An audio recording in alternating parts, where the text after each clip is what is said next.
حسین سے پہلے سے ہے. کیا ہے؟ شہادت امام حسین سے پہلے سے ہے.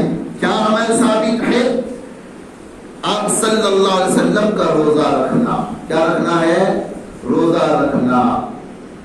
بہت سارے لوگ روزہ اس لیے بھی رکھتے ہیں کہ اس وقت امام حسین شہید ہوئے. نہیں نہیں نہیں نہیں، یہ نہیں ہے. میں نے بولا تو اتفاقاً ہوا ہے، لیکن اصل اس کا تعلق روزے ازل سے ہے، اور اس کے اعمال جو ہیں شہادت حسین سے پہلے پیارے آقا نے کیا اور صحابہ نے کیا. پیارے آقا نے کیا اور صحابہ نے کیا. تو پتہ چلا کہ عاشورہ کا روزہ جو ہے یہ شہادت حسین سے پہلے سے چلا آیا ہے. یہ شہادت حسین کے ساتھ خاص نہیں ہے. اب سنیے تیسری بات. بہت سارے لوگ اس مہینے کو اس کربلا کے واقعہ کی وجہ سے اس کو منحوس قرار دیتے ہیں، اور اس دن اپنے لیے ماتم کرنا باعث فخر سمجھتے ہیں. لیکن میرے بھائیوں، یہ ہماری سراسر 100% غلطی ہے. اسلام کبھی شہادت پر مسلمان کبھی کسی کی شہادت پر رویا نہیں، بلکہ خوشیاں منایا ہے. کیونکہ شہادت اتنی بڑی نعمت عظمی ہے کہ بغیر حساب و کتاب کو جنت میں جائے گا. بغیر حساب و کتاب کہاں جائے گا؟ جنت میں جائے گا. اور یہی تو وجہ ہے حضرت سیدنا عمر فاروق رضی اللہ تعالیٰ عنہ دعا کرتے تھے، یا اللہ مجھے شہادت کی موت عطا فرما اور تیرے نبی کے شہر میں عطا فرما. شہادت کا مرتبہ اتنا اونچا ہے جس کو صحابہ نے مانگا کرتے تھے، اور پیارے آقا محمد رسول اللہ صلی اللہ علیہ وسلم فرماتے ہیں، یا اللہ میری ایک جان ہے، 100 جان ہوتا تو 100 جان بھی تیرے راستے میں قربانی دیتا. قتل ہوتا پھر زندہ ہوتا قتل، یہ مجھے بہت پسندیدہ ہے. میں شہادت کو بہت محبوب سمجھتا ہوں. شہادت کی موت یہ تو ایمان والوں کے لیے سب سے بڑا تحفہ ہے. کیا ہے؟ گفٹ ہے. جیسے کہ حدیث میں ہے الموت تحفۃ المؤمن، موت جو ہے ایمان والوں کے لیے کیا ہے؟ تحفہ ہے. اسی طریقے اس موت میں شہادت کی موت یہ سب سے بڑا تحفہ ہے، سب سے بڑا گفٹ ہے. تو اس شہادت پر رونا نہیں چاہیے، اللہ کا شکر ادا کرنی چاہیے. کیا کرنی چاہیے؟ اللہ کا شکر ادا کرنی چاہیے. انشاءاللہ آئندہ جو میں بتاؤں گا مراتب اہل بیت، مراتب صحابہ کرام رضوان اللہ اجمعین کے مراتب کو انشاءاللہ آئندہ جمعہ بیان کروں گا میں. تب پتہ چل جائے گا کہ ان کا مرتبہ کتنا اونچا ہے، کس مقام پہ کون ہے، پیارے آقا نے کس کو کس مقام پہ رکھا، وہ انشاءاللہ آئندہ جمعہ بعد آئے گی. لیکن یہ سمجھ لیجئے شہادت جو ہے ماتم کے لیے نہیں ہے. شہادت جو ہے ماتم کے لیے نہیں ہے، بلکہ اللہ کے دربار میں سجدہ، شکرانہ کا سجدہ بجا لا کر اس کا شکر ادا کرنا ہے. اللہ کا شکر ہے تو نے ہمارے بڑوں کو شہادت کی موت عطا فرمایا، تو ہمیں بھی شہادت کی موت عطا فرما.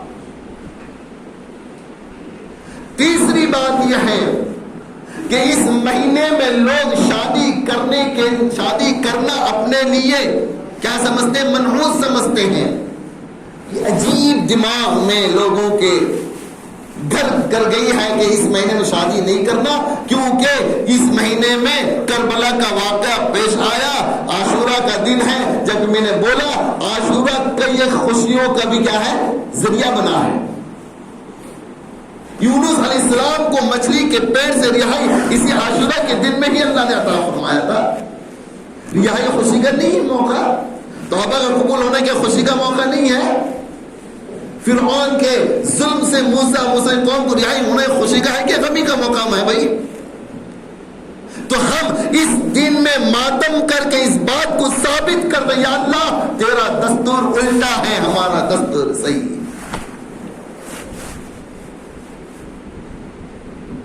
تو شادی کرنا اپنے لیے کیا سمجھتے ہیں؟ منحوس سمجھتے ہیں. جبکہ تاریخ اس بات میں گواہ ہے آپ صلی اللہ علیہ وسلم کی شادی سب سے پہلے حضرت خدیجہ الکبریٰ رضی اللہ تعالی عنہا سے ہوئی. وہ یہی محرم الحرام کا مہینہ تھا، اور وہ بھی کون سا دن تھا معلوم ہے؟ عاشورہ کا دن تھا، عاشورہ کا دن تھا۔ اس عاشورہ کے دن آپ صلی اللہ علیہ وسلم نے اپنی سب سے محبت بھری بیوی خدیجہ الکبریٰ سے آپ نے نکاح فرمایا۔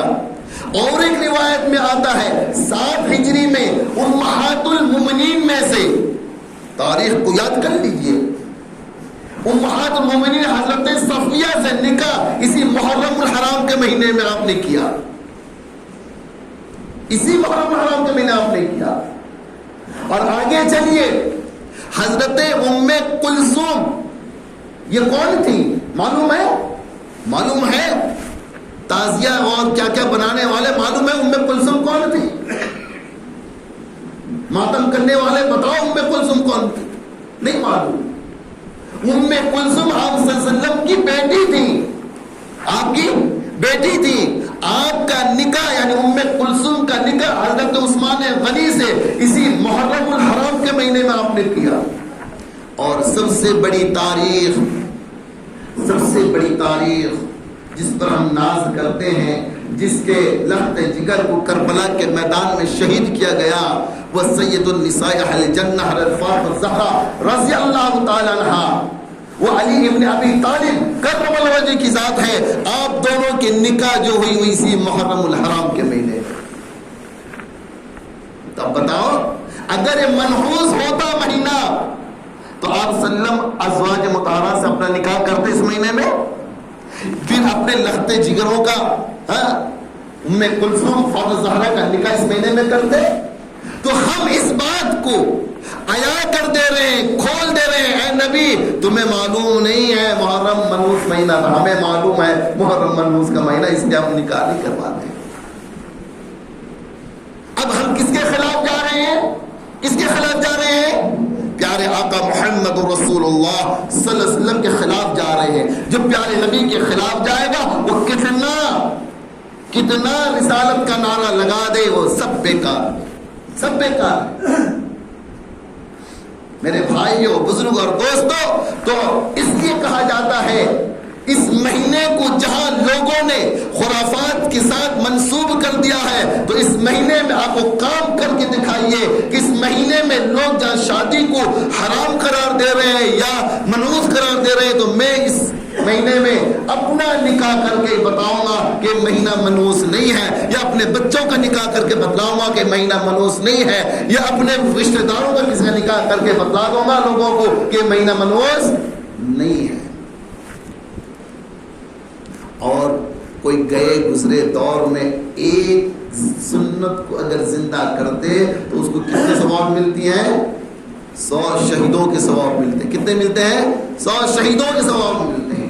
ایک خرافات کو بند کرنے کے لیے کوئی جائز کام کر دیتا ہے تو اسے بھی ثواب عطا ہوتا ہے، اللہ اسے بھی ثواب عطا ہوتا ہے۔ تو میرے عزیز و بزرگ اور دوستوں، وقت ہو چکا، تو میں یہ عرض کر رہا تھا کہ عاشورہ کے دن کا اعمال صرف آپ صلی اللہ علیہ وسلم نے روزہ رکھا ہے۔ کیا رکھا ہے؟ روزہ رکھا ہے۔ اور آپ نے 2 روزہ رکھنے کا حکم دیا ہے، یا تو 9 عاشورہ محرم، 10 محرم، یا 10 محرم یا 11 محرم۔ جیسے کہ کل تھا 9 محرم، کل جو روزہ رکھ لیا اور آج رکھ لیا ان کا 2 روزہ مکمل ہو گیا، اور جو آج رکھے ہیں وہ آج رکھ لیں اور کل رکھ لیں، ان کا بھی 2 روزہ پورا ہو جائے گا۔ اس کے درمیان میں ایک بات عرض کر دیتا ہوں، بہت سارے لوگ فون کر کے کبھی پوچھے تھے، حضرت میں تو 10 محرم کو روزہ رکھ لیا لیکن میرا جو ہے 11 محرم کو آنکھ نہیں کھلی، اب کیا کروں؟ تو 2 روزہ رکھنا فرض نہیں ہے، سن لیجئے، واجب نہیں ہے، یہ روزہ کوئی فرض واجب نہیں ہے۔ رکھ لیے تو فبیہا، نور علی نور، نہ رکھے تو کوئی گناہ نہیں ہے۔ ایک روزہ بھی رکھ لیں گے تو ادا ہو جائے گا، اور ایک روزہ اگر عاشورہ کا آپ رکھ لیتے ہیں پچھلے 1 سال کے گناہ اللہ معاف فرماتا ہے۔ کتنا؟ پچھلے 1 سال اللہ کے رسول نے روزہ رکھنے کا حکم دیا ہے، اور آج کا مسلمان کیا کر رہا ہے؟ عاشورہ کے دن شربت تقسیم کر رہا ہے، فلاں تقسیم کر رہا ہے، فلاں تقسیم کر رہا ہے۔ اس کو اپنے لیے باعث ثواب سمجھتا نہیں، باعث ثواب روزہ رکھنا ہے، نہ کہ شربت۔ ارے مخلوق کو پانی پلانا، شربت پلانا وہ الگ عبادت، الگ ثواب ہے، لیکن کوئی عاشورہ کا عبادت سمجھ کر کوئی کر رہا ہے تو یہ صحیح نہیں ہے، یہ صحیح نہیں. جیسے کالا کپڑا پہننا شریعت میں پہن سکتے اجازت ہے، لیکن محرم کے دن عاشورہ کا سمجھ کر کالا کپڑا پہننا یہ گناہ ہے، یہ گناہ ہے. اور بلکہ میں تو یہ کہتا ہوں، ہمارے بڑے، میں نہیں میرے بڑے کہتے ہیں کہ جہاں یہ رواج چلتا ہو وہاں اگر کوئی کالا کپڑا پہنتا ہے تو عاشورہ کا دن نہ پہنے کالا کپڑا، تاکہ ان کی مخالفت ہو جائے. تو میرے عزیز اور دوستو، وقت ہو چکا ہے، باتیں تو بہت ساری رہ جاتی ہیں، لیکن انشاءاللہ آئندہ جمعہ میں آپ کو بتاؤں گا سید الشہداء کے بارے میں، اور پوری امت میں کون سب سے افضل ہے. اللہ نے صحابہ اور اہل بیت کے ساتھ کیا ایمان والوں کا کیا یقین ہونا چاہیے، کیا ان پر ایمان ہونا چاہیے مومنین کا، ایک مسلمانوں کا، وہ انشاءاللہ آئندہ جمعہ بیان کروں گا کہ اہل بیت سے محبت کس درجے کا ہونا، صحابہ سے محبت کس درجے کا ہونا، نبی سے محبت کس درجے کا ہونا، ولی سے محبت کس درجے کا ہونا. انشاءاللہ وہ آئندہ جمعہ زندگی باقی رہی تو بتاؤں گا. اللہ سے دعا کی اللہ تعالیٰ کہنے سننے سے زیادہ عمل کی توفیق عطا فرمائے. وآخر دعوانا ان الحمدللہ رب العالمین. جو حضرت سنت نہیں پڑھے سنت سے فارغ ہو جائے.